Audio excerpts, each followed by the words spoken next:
Je vous invite à vous lever. Je vais, pour la lecture de la parole,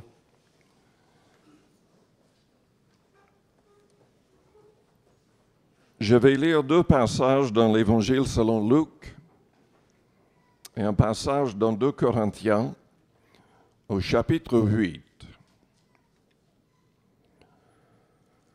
Luc, chapitre 6, pour commencer. Ensuite, nous allons lire aussi dans 2 Corinthiens, chapitre 8. Dans Luc, chapitre 6, au verset 38, Jésus-Christ a dit, « Donnez, et il vous sera donné.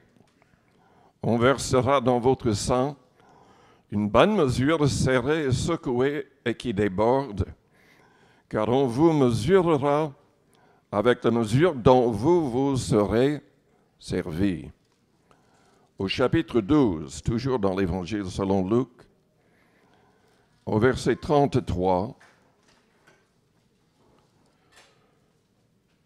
Jésus a dit, « Vendez ce que vous possédez et donnez-le en aumône, c'est-à-dire pour aider les pauvres. Faites-vous des bourses qui ne s'usent point, où le voleur n'approche point, et où la teigne ne détruit point, car là où est votre trésor, là aussi sera votre cœur. » Ensuite, dans 2 Corinthiens chapitre 8,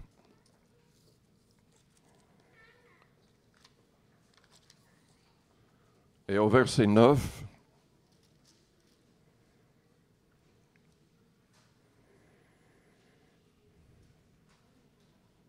vous connaissez la grâce de notre Seigneur Jésus-Christ, qui pour vous s'est fait pauvre, de riche qu'il était, afin que par sa pauvreté, vous fussiez enrichis, c'est-à-dire que nous ayons les vraies richesses éternelles, la vie éternelle.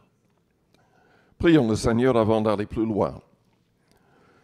Père Céleste, nous te louons, nous te bénissons ce matin pour ta parole. Que cette parole soit au fond de nos cœurs. Et je te demande de parler à toute personne ici, par ton esprit, dans les cœurs, dans les consciences. Père, suscite la foi. C'est un don qui vient de toi. Donne-nous la force de t'obéir, de saisir ce qui est vraiment saint et selon ta volonté. Manifeste-toi à toute personne ici. Sauve toute personne inconvertie. Guéris toute personne malade. Que chaque personne puisse saisir la main de Jésus-Christ, le seul vrai sauveur du monde. Nous te demandons tout, Père, au nom de Jésus. Amen. Vous pouvez vous asseoir.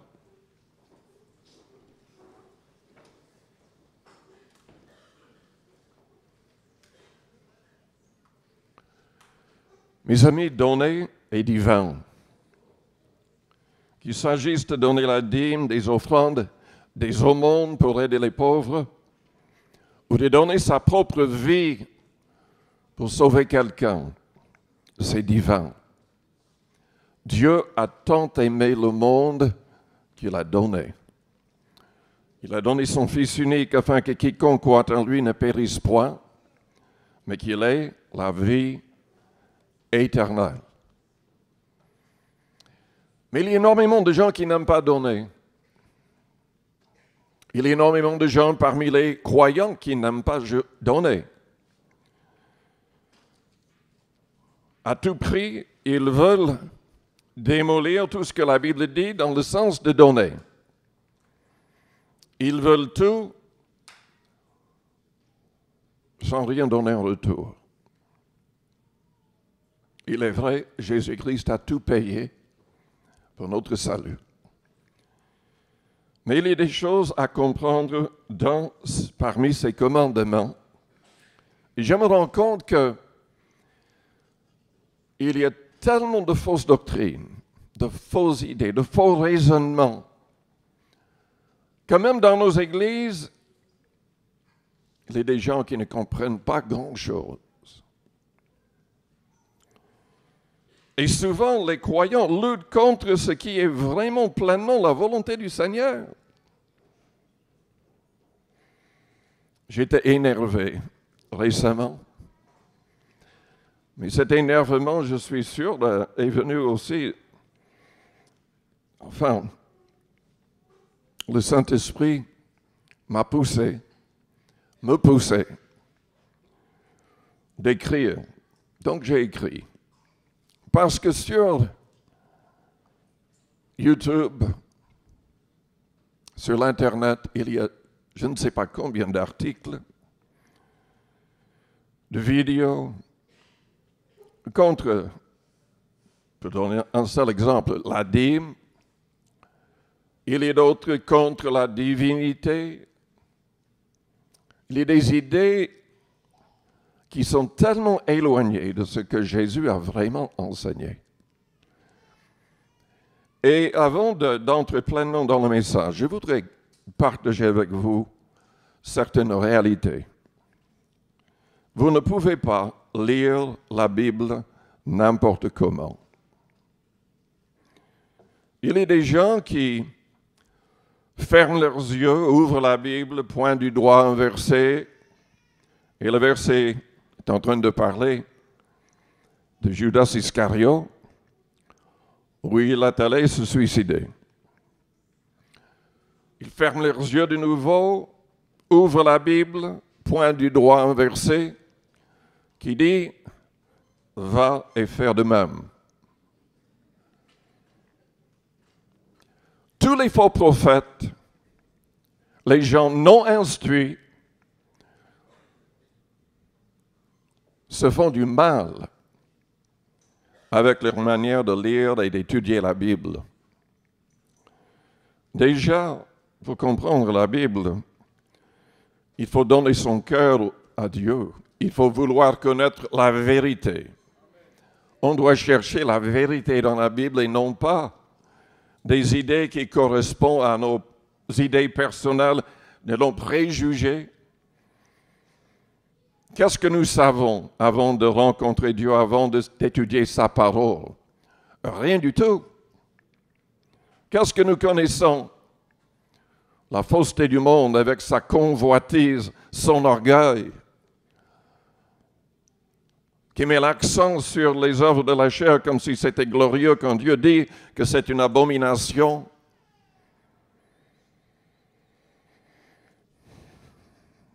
Il y a une manière correcte d'étudier la Bible. Et ce n'est pas en sortant un verset à droite et à gauche que nous allons comprendre sa volonté. Il y a énormément de fausses doctrines, de fausses idées basées sur un verset à droite et à gauche. Et je me rends compte que c'est fait même par les pasteurs et des enseignants, même dans les écoles bibliques. Et c'est complètement erroné. Complètement erroné. Quand vous placez votre confiance dans un verset biblique, vous avez votre idée. Vous croyez que ça, c'est une doctrine. Il faut lire ce qui est avant. Il faut lire ce qui est après. Il faut trouver le contexte. Il faut lire même tout le livre. Et ensuite, il faudrait chercher dans toute la Bible pour être sûr que tout correspond. Malheureusement, il y a énormément de gens qui ne le font pas. Il y a énormément de gens qui répètent les bêtises que d'autres ont dit.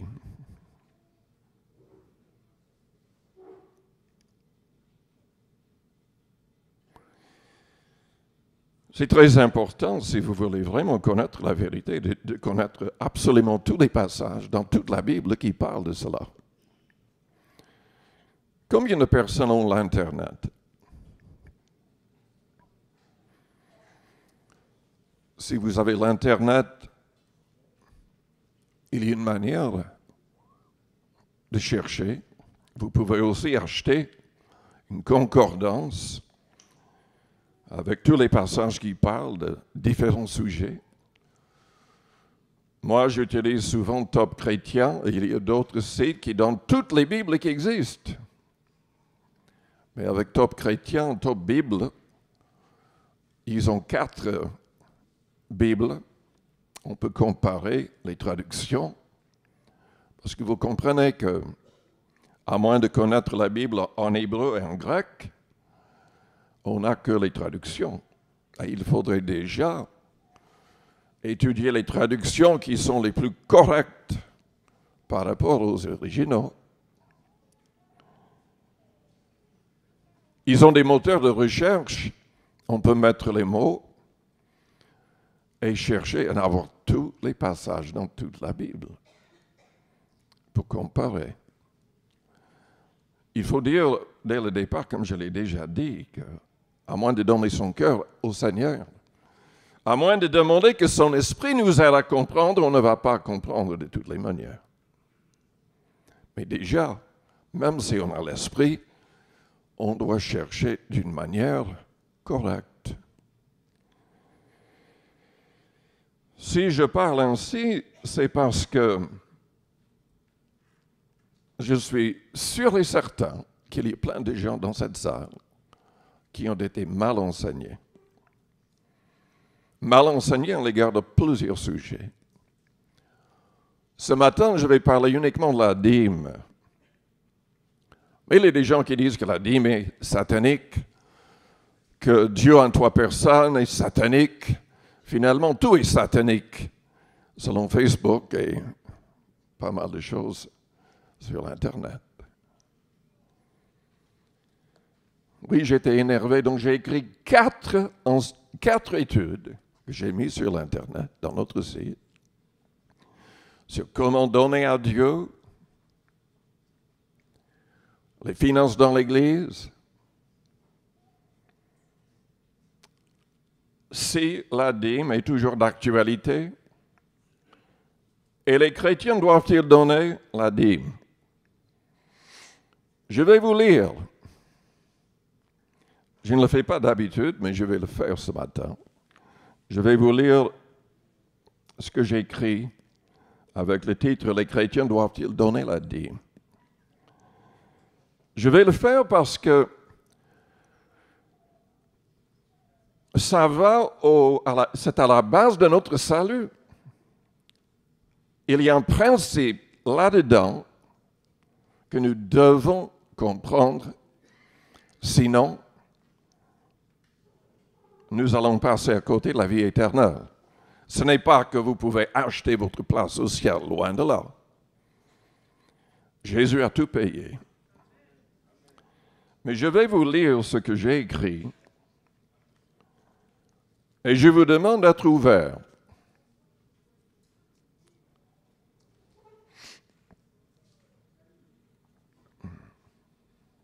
Beaucoup de gens sont trompés par des vidéos et articles placés sur l'Internet qui parlent contre la dîme.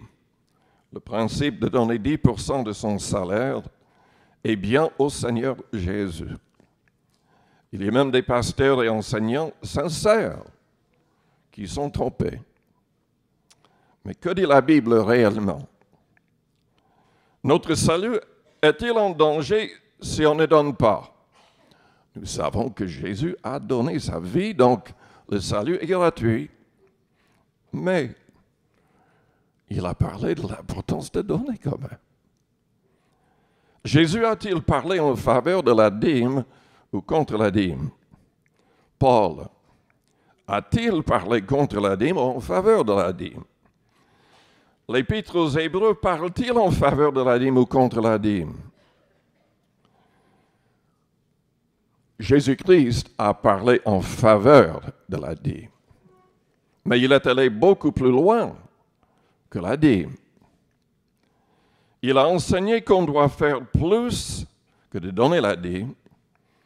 donner plus, aider les pauvres et ne pas négliger la justice et l'amour de Dieu.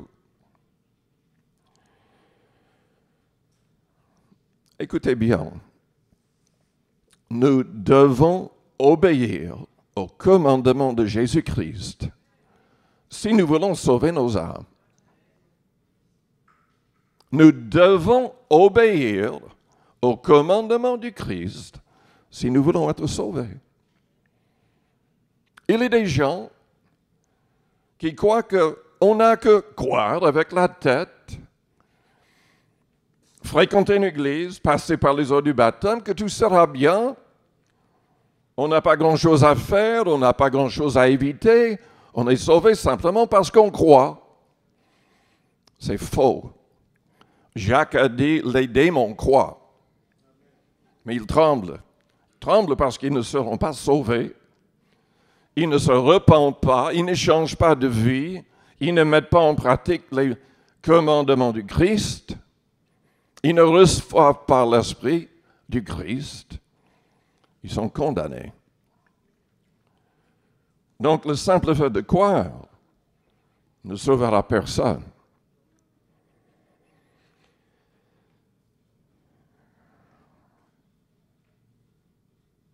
Jésus a souligné l'importance de la dîme et de toutes ces autres choses que je viens de dire. En parlant avec les pharisiens dans Luc chapitre 11, au verset 42, il a dit, « Mais malheur à vous, pharisiens, parce que vous payez la dîme de la menthe, de la rue et de toutes les herbes, mais vous négligez la justice et l'amour de Dieu. » C'est là ce qu'il fallait pratiquer sans omettre les autres choses. Qu'est-ce que ça veut dire? Sans omettre les autres choses signifie qu'il faut continuer à donner la dîme aussi. Jésus ne parlait absolument pas contre la dîme, mais en faveur de la dîme.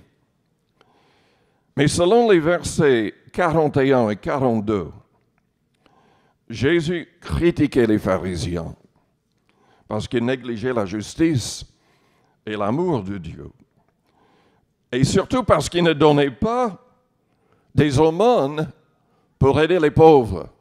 Je vous demande, est-ce que vous aidez les pauvres? Il a dit, donnez plutôt en aumône ce qui est dedans. Et voici toutes choses seront pures pour vous. Le Seigneur les reprenait parce qu'il se limitait à la dîme et n'était pas juste avec les pauvres. Il ne manifestait pas l'amour de Dieu envers eux en donnant des aumônes. Écoutez bien ce que la Bible dit. Proverbe 28, au verset 27. Celui qui donne aux pauvres n'éprouve pas la disette, mais celui qui ferme les yeux est chargé de malédiction. De malédiction. Proverbe 21 au verset 13. Celui qui ferme son oreille au cri du pauvre criera lui-même et n'aura point de réponse. Vous voulez que Dieu exauce vos prières, qu'il vous écoute? Vous serez obligé de penser aux autres, d'aider les autres, surtout les gens qui sont dans une grande pauvreté. Proverbe 14, verset 31. Opprimer le pauvre, c'est outrager celui qui l'a fait. Mais avoir pitié de l'indigent, c'est l'honorer. Proverbe 28, verset 8. Celui qui augmente ses biens par l'intérêt et l'usure les amasse pour celui qui a pitié des pauvres. Certaines personnes disent que ce passage concernant les pharisiens est hors contexte, car Jésus parlait encore dans le contexte de la loi de Moïse. Et nous ne sommes pas sous la loi de Moïse, nous les chrétiens. Mais non, ce qu'il a dit n'est pas hors contexte. Car Jésus a dit dans Matthieu 5 au verset 20, « Si votre justice ne surpasse celle des scribes et des pharisiens, vous n'entrerez point dans le royaume de Dieu. » Tout ce que Jésus a dit a été dit dans le contexte de la loi de Moïse ou par rapport à la loi de Moïse. Et tout ce qu'il a changé ou approuvé devient la loi du Christ, les commandements du Christ. Et c'est cette parole qui nous jugera.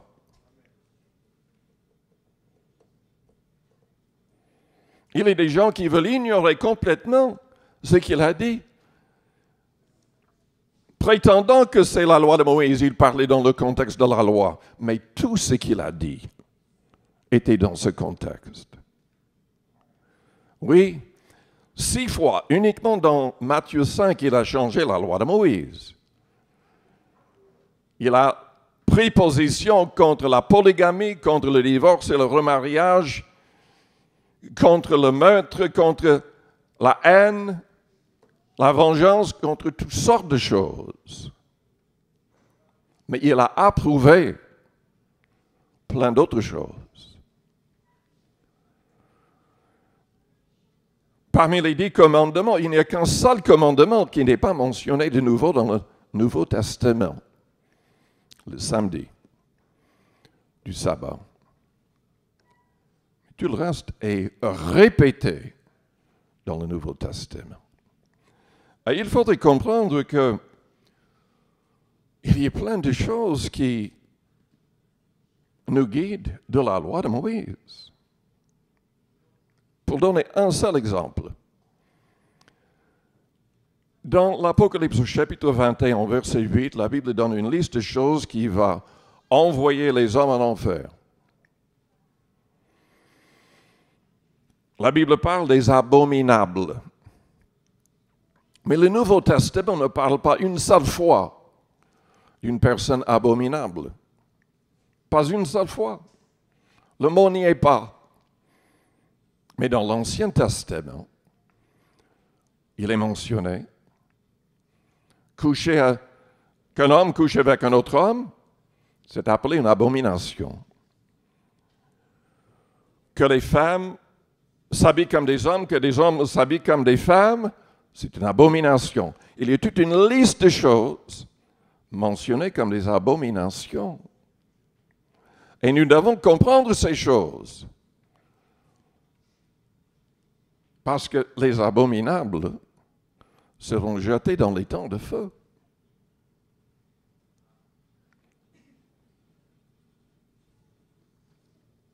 Je n'entends pas des alléluia.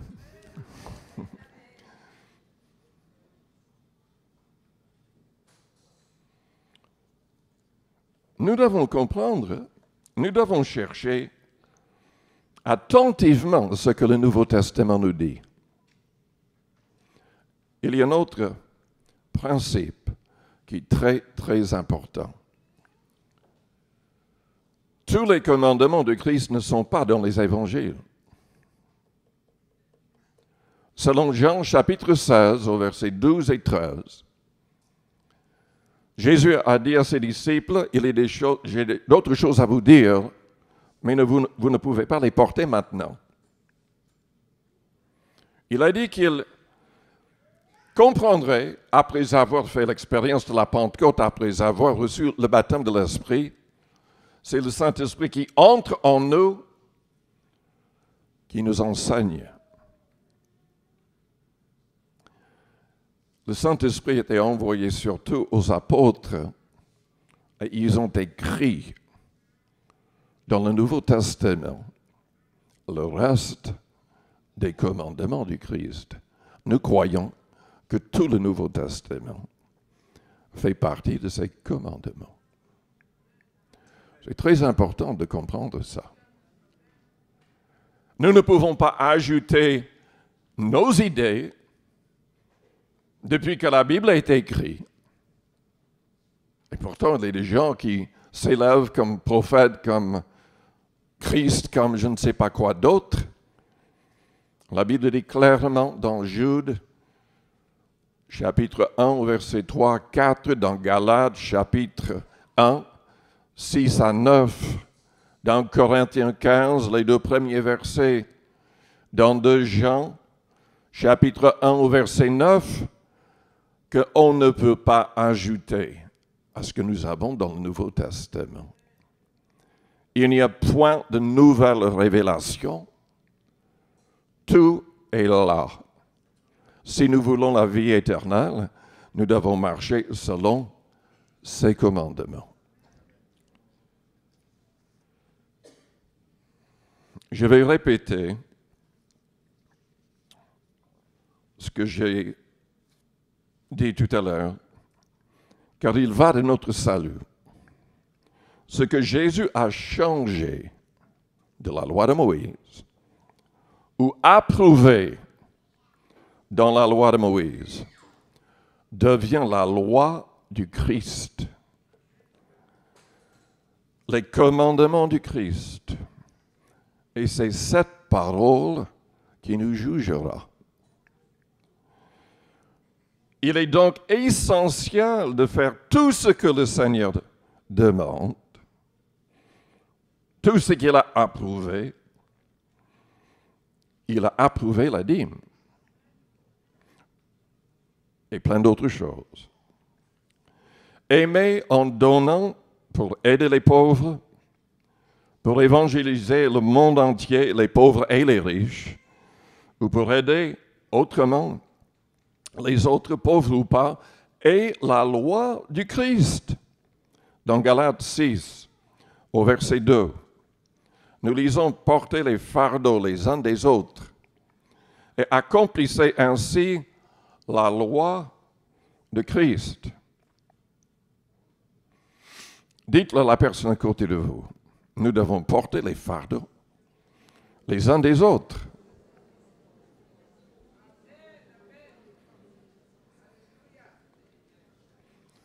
Nous ne devons pas être égoïstes, cherchant que Dieu nous bénisse. Nous sommes là pour faire sa volonté et bénir les autres. D'emblée, ce verset nous met face à notre devoir, celui de porter les fardeaux des gens qui nous entourent, sans aucune équivoque possible. Par ailleurs, Paul mentionne que si nous le faisons, nous accomplissons la loi du Christ. Tous les commandements du Christ sont des lois incontournables.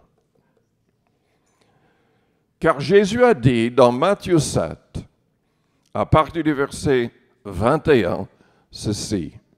« Ceux qui me disent Seigneur, Seigneur, n'entreront pas tous dans le royaume des cieux, mais celui-là seul qui fait la volonté de mon Père qui est dans les cieux. » Il y a énormément de gens qui se disent chrétiens, qui ne seront pas sauvés, qui ne seront pas sauvés selon le Christ lui-même. Plusieurs me diront en ce jour, « Seigneur, Seigneur, n'avons-nous pas prophétisé par ton nom? N'avons-nous pas chassé des démons par ton nom?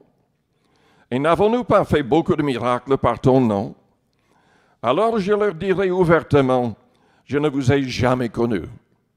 Retirez-vous de moi, vous qui commettez l'iniquité. » C'est pourquoi quiconque entend les paroles que je dis et les met en pratique,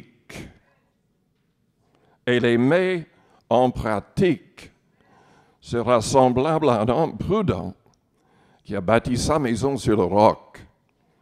La pluie est tombée, les torrents sont venus, les vents ont soufflé, et ils se sont jetés contre cette maison, et elle n'est point tombée, parce qu'elle était fondée sur le roc. Mais quiconque entend ces paroles que je dis, et ne les met pas en pratique, sera semblable à un homme insensé qui a bâti sa maison sur le sable. La pluie est tombée, Les torrents sont venus, les vents ont soufflé et ont battu cette maison, elle est tombée, et sa ruine a été grande.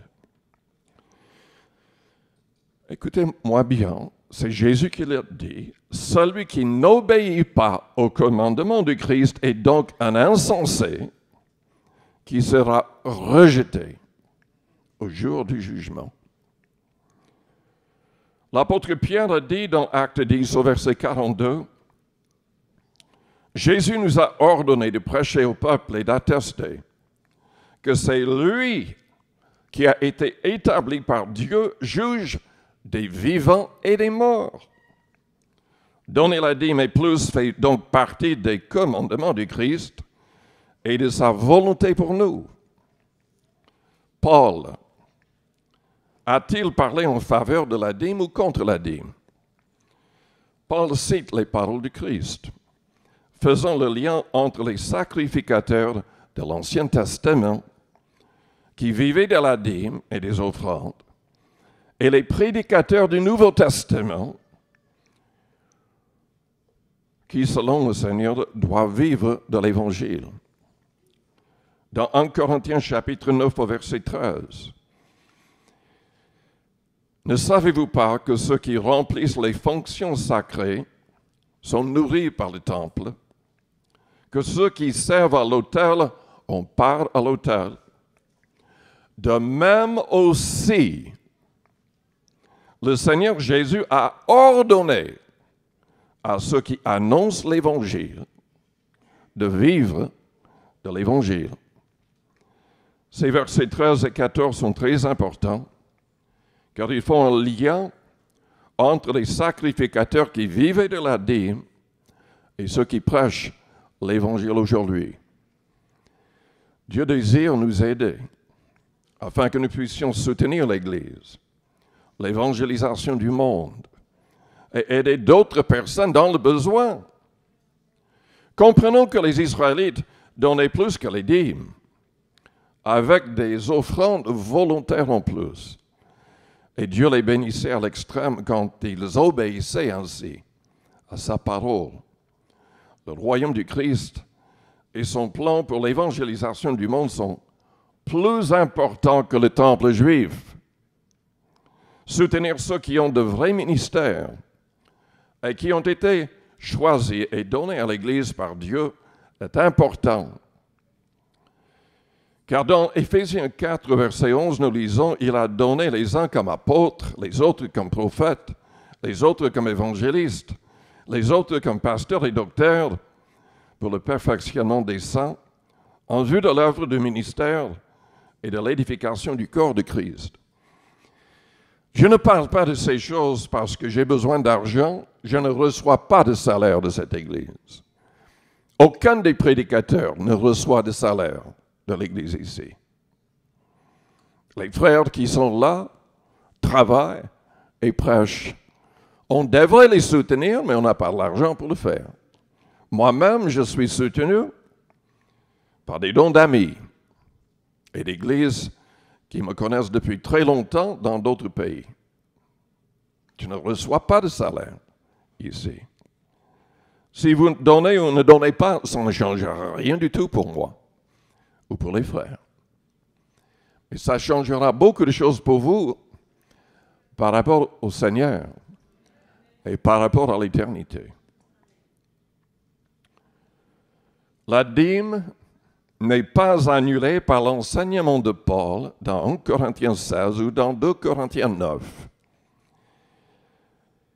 Mais Paul nous rappelle aussi dans ces deux passages l'importance d'aider les pauvres. Ce qui est sorti du contexte est utilisé partout dans beaucoup d'églises et par beaucoup de pasteurs qui sont sincères mais trompés. C'est l'idée que ce que Paul a dit là annule la dîme. Mais ce que Paul a dit dans les deux passages, enfin, il faut lire ce qui est avant, il faut lire ce qui est après. Il ne recevait qu'une collecte de nourriture et de dons pour les saints à Jérusalem qui n'avaient rien à manger à cause d'une famine. Ce qu'il a dit dans ces deux passages n'a strictement rien n'a aucun sens par rapport à ce qu'on donne d'habitude pour soutenir l'Église locale et les ministères. À part le fait que, oui, nous devrions donner selon notre prospérité. On devrait donner sans tristesse. On devrait donner avec foi. Et sans avoir l'impression, le sentiment d'être contraint de le faire. Parce que Dieu aime celui qui donne avec joie.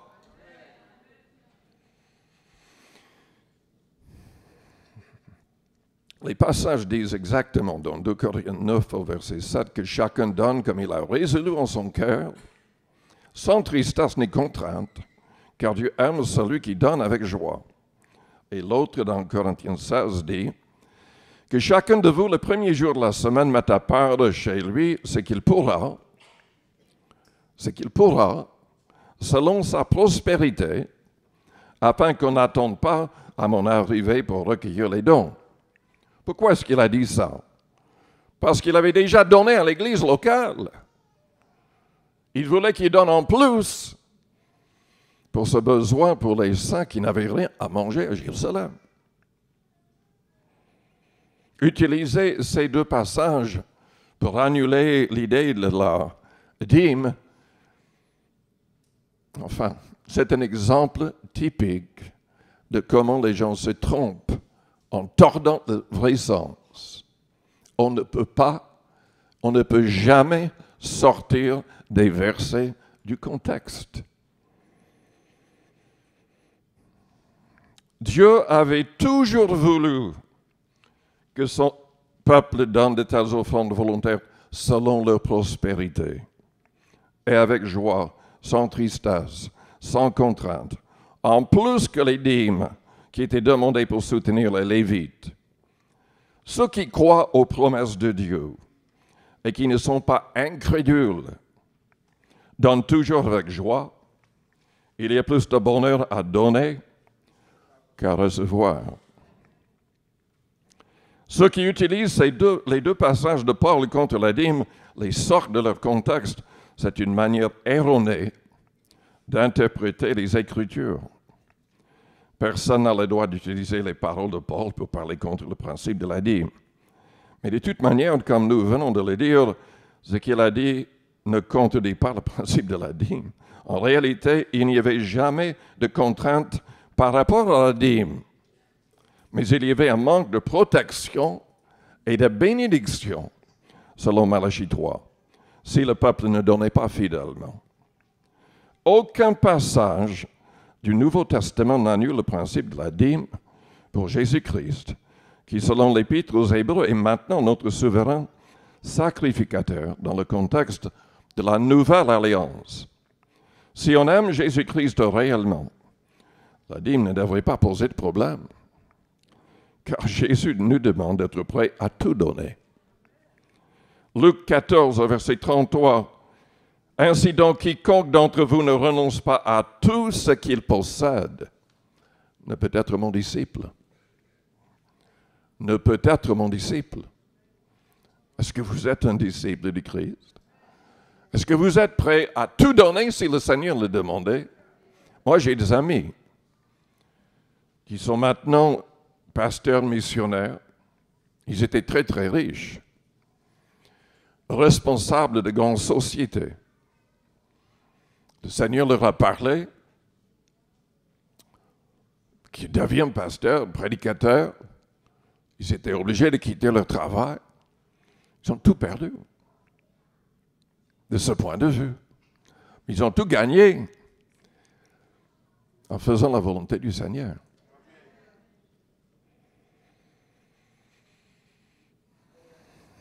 Dans l'Épître aux Hébreux, au chapitre, tout l'Épître aux Hébreux souligne le fait que Jésus-Christ est notre souverain sacrificateur, selon l'ordre de Melchizedek. Donc, l'Épître aux Hébreux parle-t-il contre la dîme ou en faveur de la dîme? Quelqu'un a écrit, mais ceux qui cherchent à être justifiés par la loi sont séparés du Christ, et le salut est sans les œuvres. Réponse. la dîme que nous donnons à Jésus-Christ n'est pas de la loi de Moïse. Elle est un principe de la nouvelle alliance. Dans Hébreux 8 au verset 4, Jésus, s'il était sur la terre, il ne serait pas même sacrificateur, puisque là sont ceux qui présentent des offrandes selon la loi. Jésus n'était pas lévite. Il ne pouvait pas être sacrificateur. Hébreux 5 au verset 5 dit, « Et Christ ne s'est pas non plus attribué la gloire de devenir souverain sacrificateur, mais il la tient de celui qui lui a dit, « Tu es mon fils, je t'ai engendré aujourd'hui. » Comme il dit encore ailleurs, « Tu es sacrificateur pour toujours, selon l'ordre de Melchizedek. » Dans Hébreux 7 au verset 8, nous lisons « Et ici, c'est-à-dire sur terre, ceux qui perçoivent la dîme sont des hommes mortels. Mais là, au ciel, c'est celui dont il est attesté qu'il est vivant. » Ce verset ne parlait pas de Melchizedek, l'homme mortel, mais de celui qui est immortel, qui est semblable à ce Melchizedek, Jésus-Christ, notre Melchizedek, qui est vivant, ressuscité au ciel et qui reçoit maintenant nos dîmes au travers de son Église, qui est son corps. Je vous pose la question de nouveau, qui est celui dont il est attesté qu'il est vivant dans le ciel et qui reçoit la dîme? Il ne parlait pas du Père, il ne parlait pas de Melchizedek, l'homme mortel, il parlait de Jésus-Christ, qui est notre souverain sacrificateur pour toujours, selon l'ordre de Melchizedek. C'est Jésus qui reçoit la dîme dans le contexte de la nouvelle alliance. Et ceux qui disent le contraire contredisent l'Épître aux Hébreux, ce que Paul a dit, ce que Jésus a dit. Les apôtres attestaient, ils témoignaient de sa résurrection. Oui, il est vivant, il intercède pour nous, et c'est lui qui mérite nos dîmes et nos offrandes. C'est le même chapitre où la Bible dit que si nous voulons être sauvés de manière parfaite, nous devons nous approcher de Dieu le Père par Jésus-Christ. Il intercède pour nous. Il peut nous sauver de manière parfaite parce qu'il est vivant pour toujours. Et son sacerdoce n'est pas transmissible. Personne d'autre ne peut être souverain sacrificateur ou souverain pontife, qui signifie la même chose. Jésus est le seul. C'est Jésus à qui nous donnons la dîme. Et des offrandes en plus. Et des aumônes. Parce que quand vous donnez à quelqu'un dans le besoin, c'est à Jésus que vous le faites. Lisez Matthieu chapitre 25. Le jugement des nations. Les gens qui seront jetés en enfer seront parmi les gens qui ont refusé de donner à Jésus au travers de gens dans le besoin. La dîme que nous donnons à Jésus-Christ n'est donc pas de la loi de Moïse. Il y a changement de loi et de sacerdoce. L'ordonnance antérieure est abolie. Hébreux 7, 12. Si on était sous la loi de Moïse, on ne pourrait même pas donner à Jésus-Christ. Les Lévites seuls recevaient les dîmes sous la loi de Moïse. Et Jésus n'est pas de cette tribu. C'est la raison pour laquelle l'Épître aux Hébreux le souligne des douzaines de fois que Jésus est devenu notre souverain sacrificateur. selon l'ordre de Melchizedek. On donne donc simplement, non pas selon les prescriptions, les ordonnances de la loi. Il y avait tellement de lois liées à la dîme. Nous donnons simplement, comme Abraham a donné prophétiquement à Melchizedek, 430 ans avant la loi de Moïse. Il n'y avait pas d'ordonnance, il n'y avait pas de loi à cette époque-là. C'était prophétique.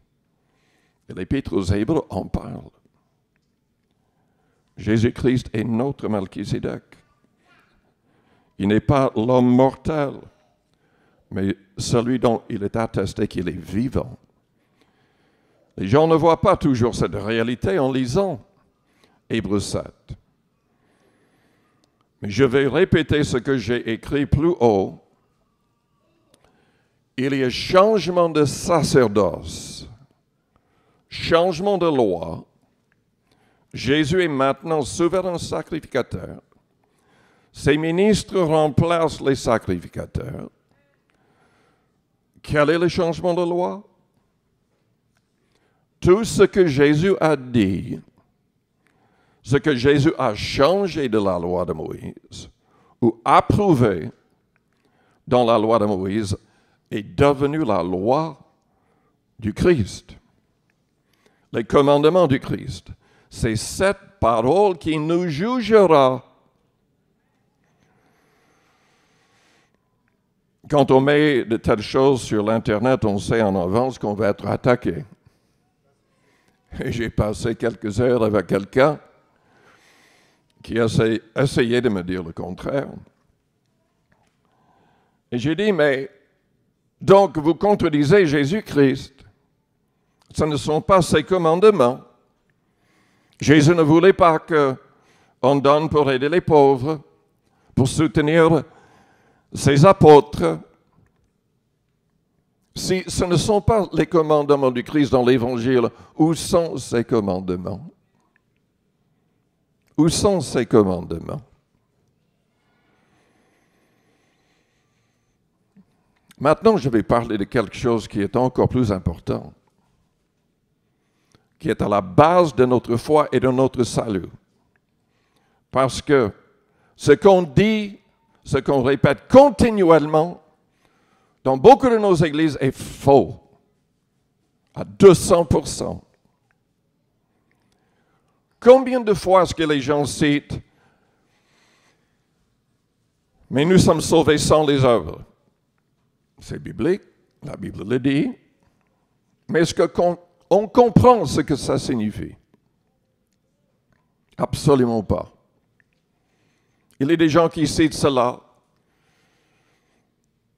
soulageant leur conscience parce qu'ils continuent dans le péché. Ils croient à l'idée que parce qu'ils sont passés par les eaux, ils seront sauvés, peu importe ce qu'ils vont faire ou ce qu'ils ne vont pas faire. C'est complètement faux. Ça n'est pas l'enseignement du Christ. Ça n'est pas l'enseignement de Paul. Écoutez-moi bien. Qu'est-ce que Paul a dit? De nouveau, la raison pour laquelle les gens prêchent de fausses doctrines, c'est qu'ils ne lisent pas ce qui est avant, ils ne lisent pas ce qui est après. Ils interprètent à leur manière ce que la Bible dit.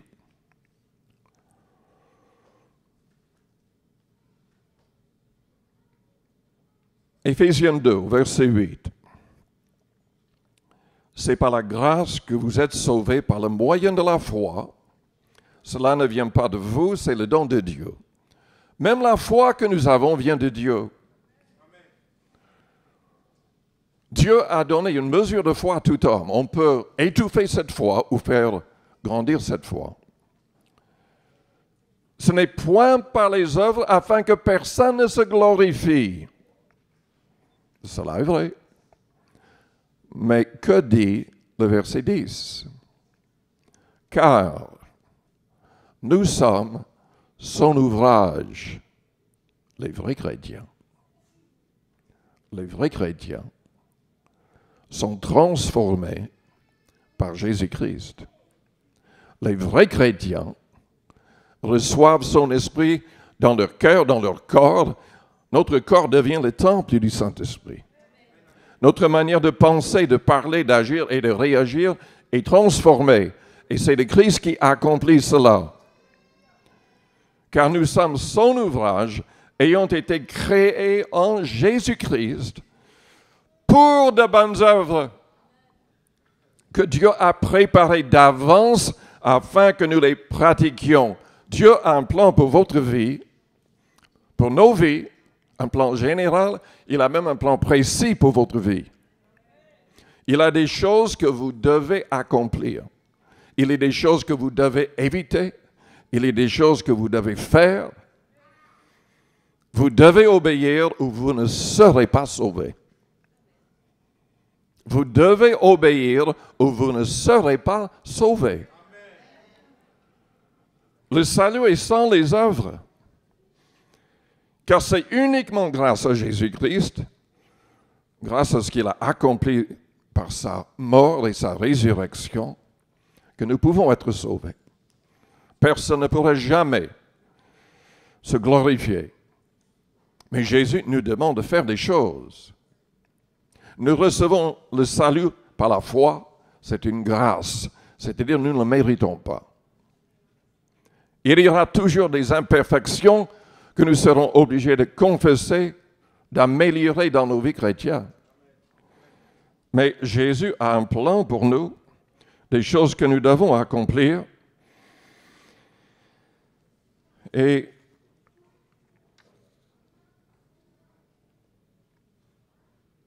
écoutez bien, Jacques a dit, dans Jacques 2, que le salut est par les œuvres. Parfois, les musulmans et d'autres essaient de dire, mais Paul était en contradiction avec Jacques. C'est faux. Paul n'a jamais dit qu'il n'y aurait pas d'œuvres. Paul a dit qu'il y aurait des œuvres. Si on était l'ouvrage du Christ,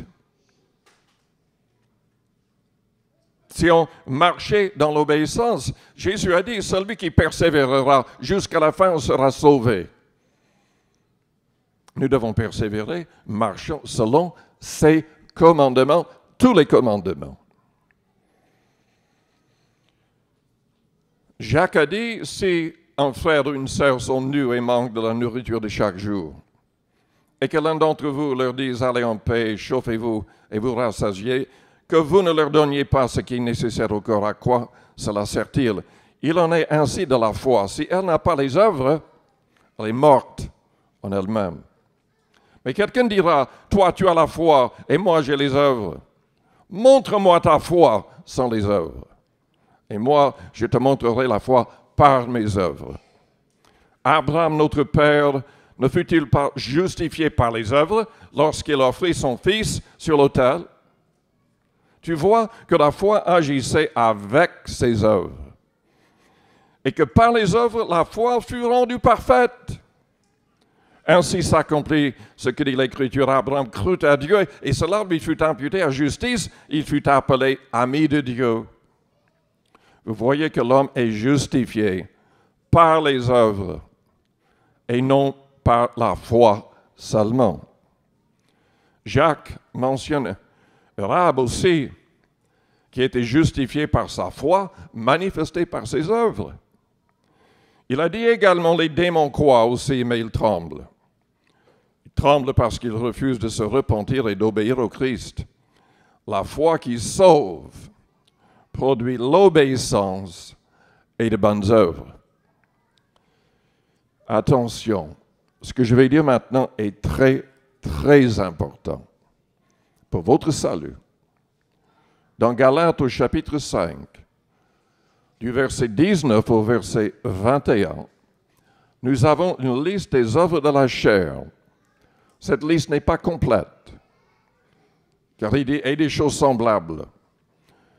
Et il termine en disant au verset 21, « Ceux qui commettent de telles choses n'hériteront point le royaume de Dieu. » Donc il est très clair qu'il y a des choses à éviter si nous voulons être sauvés. C'est plus que clair. il y a aussi des choses que nous devons absolument faire si nous voulons être sauvés. Jésus a dit, je l'ai cité déjà dans Matthieu 7, il y aura des gens qui vont dire, mais nous avons accompli des miracles en ton nom. Et Jésus va leur dire, je ne vous ai jamais connu. Retirez-vous de moi, vous qui commettez l'iniquité. Uniquement la personne qui obéit, qui accepte les commandements du Christ, qui fait tout pour les mettre en pratique, sera sauvée. Oui, nous pouvons échouer, trébucher. Si nous confessons nos péchés, il va nous pardonner, nous relever, nous aider à être victorieux. Mais nous devons tout faire pour mettre ces œuvres, les bonnes œuvres en pratique, ou nous ne serons pas sauvés. Nous ne sommes pas libres de toute loi. La loi du Christ est réelle. On ne restera pas dans la grâce du Christ sans obéir à la loi du Christ. Si nous ne sommes pas sous la loi de Moïse, nous sommes sous la loi du Christ. Paul a dit dans Corinthiens 9 au verset 21, « Comme sans loi avec ceux qui sont sans loi, quoique je ne sois point sans loi à l'égard de Dieu, puisque je suis sous la loi de Christ. » Voici ce qui fait partie de la loi du Christ. Jésus a proclamé, quiconque d'entre vous ne renonce pas à tout ce qu'il possède ne peut être mon disciple.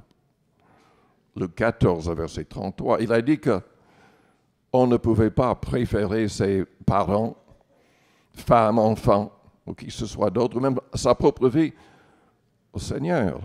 Jésus doit avoir la première place. Nous devons être prêts même à mourir pour le Seigneur.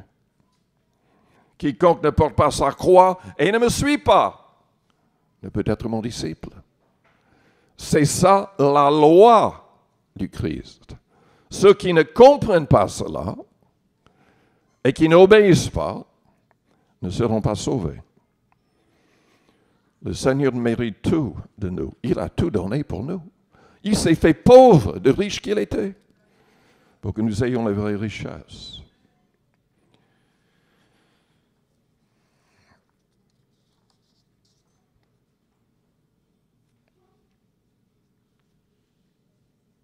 Le problème, quand on parle de dîmes, quand on parle d'argent, c'est beaucoup de gens sont hésitants. Il y a de faux prophètes, il y a de faux pasteurs, il y a des gens, des escrocs, qui prêchent pour avoir de l'argent, ils ne sont même pas convertis souvent. Il y a des choses pratiquées qui sont terribles. Mais il y a des principes qui ne changeront jamais parce que c'est Jésus lui-même qui a donné, qui a approuvé. La dîme fait partie de cela. Mais non, nous devons faire très attention quand même avec le message. Nous ne croyons pas au message de la prospérité à l'extrême. Loin de là. Si on devient riche, parce qu'on peut devenir riche, par le simple travail, Jésus a dit quoi? Ne vous amassez pas des trésors sur terre. C'est un commandement. Vous pouvez prêcher l'Évangile. Si vous vivez comme des rois, vous allez avoir des problèmes au jour du jugement. Je n'entends rien.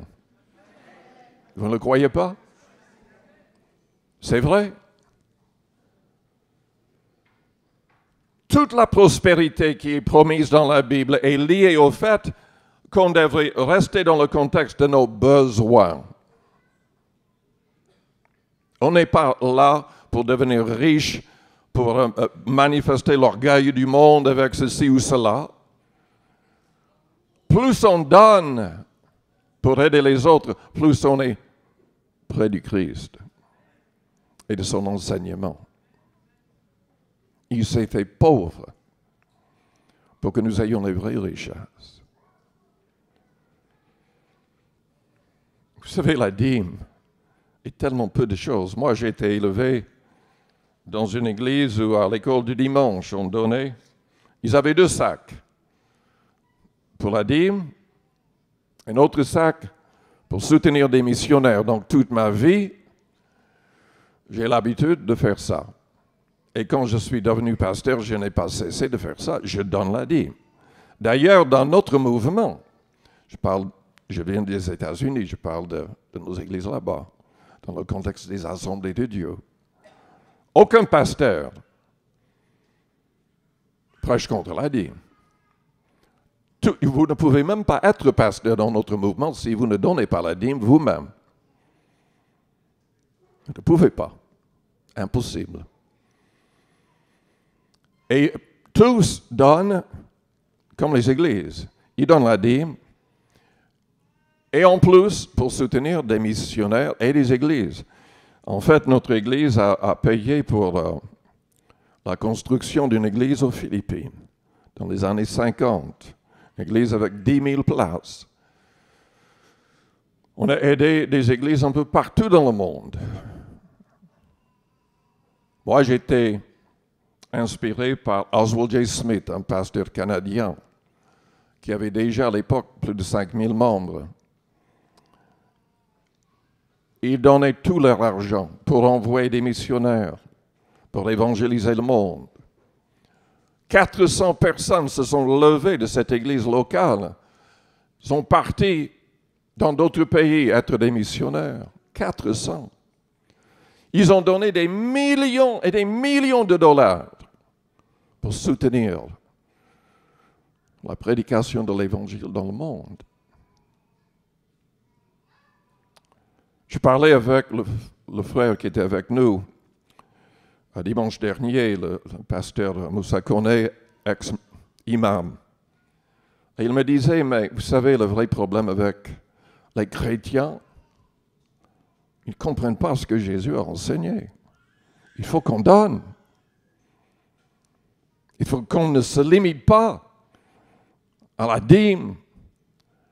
Il faut qu'on donne. Il disait, mais après le Ramadan, les musulmans donnent 25%. 25%. Il disait, mais les Juifs donnent aussi. Il y a beaucoup de gens qui peuvent donner, qui ne le font pas.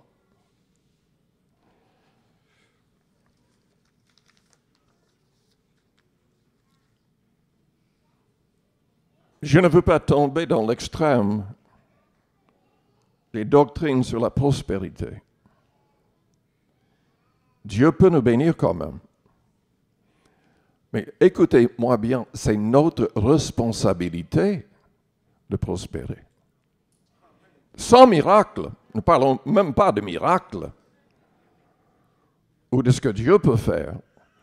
C'est dans Éphésiens chapitre 4, verset 28, c'est notre responsabilité de travailler afin de donner à celui qui est dans le besoin.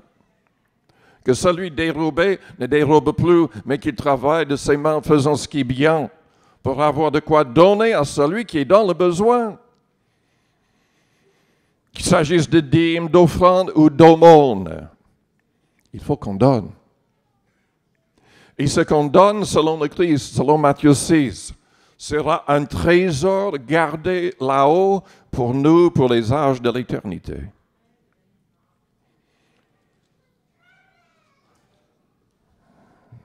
Mais en fait, ce n'est pas la dîme qui me concerne. Je ne voulais pas mettre l'accent uniquement sur ça, ce n'est qu'un détail. Ce que je veux souligner, c'est que nous devons obéir à tous les commandements du Christ. Tout ce que le Seigneur a dit, absolument chaque mot, est important. Tout ce qu'il a approuvé, tout ce qu'il a interdit, tout ce qu'il a changé, tout ce qu'il a dit, nous devons lui obéir. Oublions ces histoires de croire en Jésus et vous serez sauvés. Les démons croient et ne seront pas sauvés. Croire, bibliquement, signifie obéir. Obéir. Il n'y a pas de vraie foi s'il n'y a pas d'obéissance. Il n'y en a pas. Je vous invite à fermer vos yeux, à courber vos fronts, avec les yeux fermés, les fronts courbés.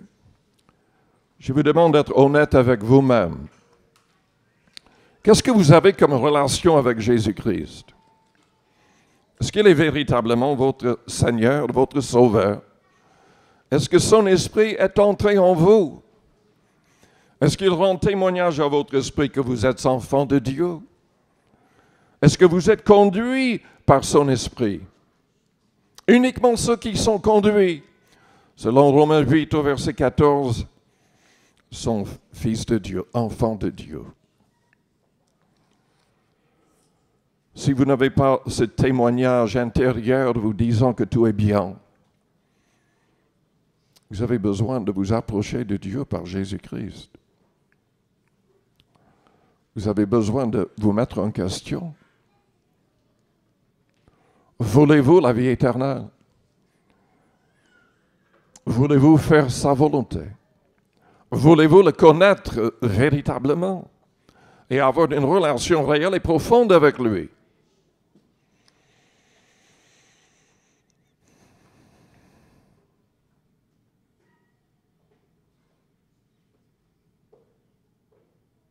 Au jeune homme riche, Jésus a dit, vous voulez la vie éternelle?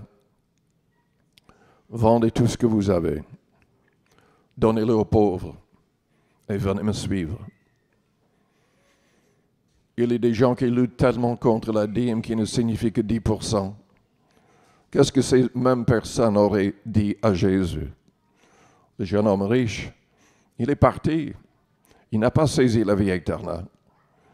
Parce qu'il avait un autre Dieu.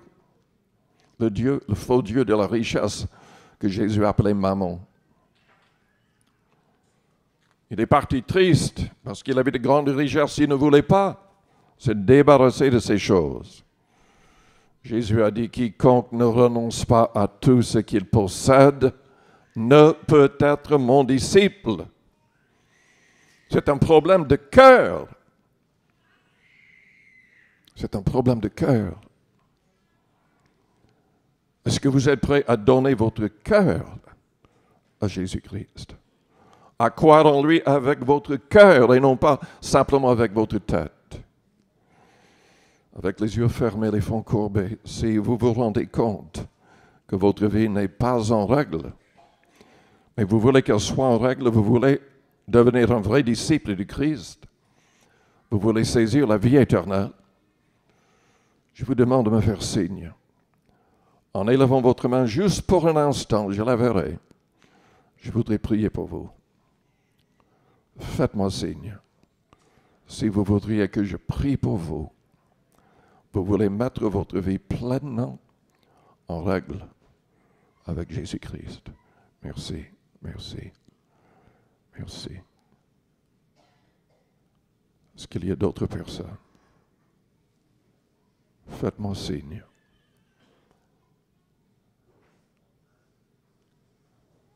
Oui, merci. Je vous invite à vous lever, toute l'Église. Restons dans une attitude de prière. Restons dans une attitude de prière. Je vous demande de répéter une prière après moi, à votre place. Que toute l'Église répète la prière. Si vous voulez vous mettre en règle, priez avec votre cœur. Vous allez répéter la prière, mais cette prière peut quand même venir de votre cœur. Élevons nos mains vers le ciel. C'est biblique de prier avec les mains élevées. Nous élevons nos cœurs en élevant nos mains.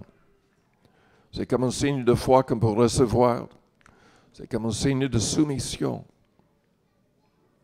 Que toute l'Église élève donc les mains et répétez cette prière après moi pour aider les personnes qui veulent se mettre en règle. Père Céleste, j'ai besoin de toi. Je reconnais que je suis pécheur comme tous les hommes. Pardonne-moi, change-moi. Je proclame ma foi en Jésus-Christ. Il s'est fait pauvre pour que je sois enrichi. Il a donné sa vie sur la croix du Calvaire. Il s'est chargé de mes péchés. Il est mort pour mes fautes. Tu l'as ressuscité le 3e jour car il était sans péché. Tu as accepté son sacrifice pour nous. Il est monté en gloire et nous a envoyé l'Esprit Saint. J'ai besoin de ton Esprit Saint en moi. J'ouvre mon cœur pour le recevoir. Seigneur, change vraiment ma manière de penser et de parler. Ma manière d'agir et de réagir. Je place tout à tes pieds. Je renonce aux choses de la terre. Je renonce aux œuvres de la chair. Je renonce au monde avec sa convoitise et son orgueil. Purifie-moi de toute iniquité. Que tout en moi te glorifie. Seigneur Jésus, sois le maître absolu de chaque détail de ma vie. Sois mon Seigneur. Merci. À toi toute la gloire et l'honneur. Maintenant, priez à votre manière. La Bible dit, si nous confessons nos péchés, il est fidèle et juste pour nous les pardonner et pour nous purifier de toute iniquité. Quiconque invoquera le nom du Seigneur sera sauvé. Sera sauvé.